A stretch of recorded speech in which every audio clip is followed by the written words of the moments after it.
Antoine de Saint-Exupéry, Malý princ. Ilustrace Eliška Podzimková. Kapitola 1. Jednou, když mi bylo 6, četl jsem si knihu o pralese, která se jmenovala Příběhy ze života, a viděl jsem tam úžasný obrázek. Byl na něm hrozníš, jak poliká šelmu. V knize se psalo: hrozníši polikají kořist v celku, nerozkoušou ji. Potom se nemůžou hýbat, půl roku jenom tráví a spí. Hodně jsem pak přemýšlel o tom, jak je život v džungli dobrodružný, a i mně se podařilo namalovat barevnou pastelkou první obrázek. Obrázek číslo 1 vypadal takhle. Ukázal jsem to veledílo dospělým a zeptal se, jestli jim nahání strach.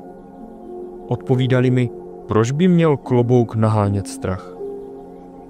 Na mém obrázku nebyl klobouk. Byl tam hrozníš, který zrovna tráví slona. Nakreslil jsem tedy vnitřek hrozníše, aby tomu dospělí rozuměli. Vždycky se jim všechno musí vysvětlovat. Můj obrázek číslo 2 vypadal takhle. Dospělí mi radili, abych nechal být obrázky otevřených i zavřených hrozníšů a místo toho se zajímal o zeměpis, dějepis, počty a mluvnici. Proto jsem v 6 letech ukončil skvělou malířskou dráhu. Odradil mě neúspěch mých obrázků číslo 1 a číslo 2. Dospělí nikdy nic nepochopí sami od sebe. A pro děti je únavné jim pořád dokola všechno vysvětlovat. Musel jsem si tudíž vybrat jiné povolání. Naučil jsem se pilotovat a zlétal jsem skoro celý svět. A opravdu mi zeměpis náramně posloužil. Na první pohled jsem dokázal odlišit Čínu od Arizony, což se hodí, třeba když se v noci ztratíte. Jak život šel, potkával jsem spoustu seriózních lidí. Něco jsem se nabydlel u nejrůznějších dospělých. Viděl jsem je hodně zblízka. Názor jsem na ně ale nijak zvlášť nezměnil.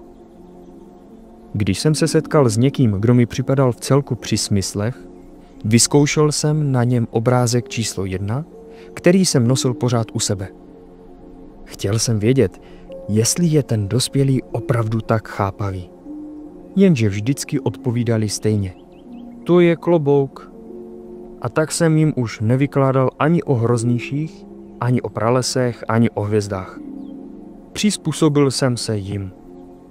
Mluvil jsem s nimi o bridži, o golfu, o politice a o kravatách. A dospělí byli velice spokojení, že poznali někoho tak rozumného.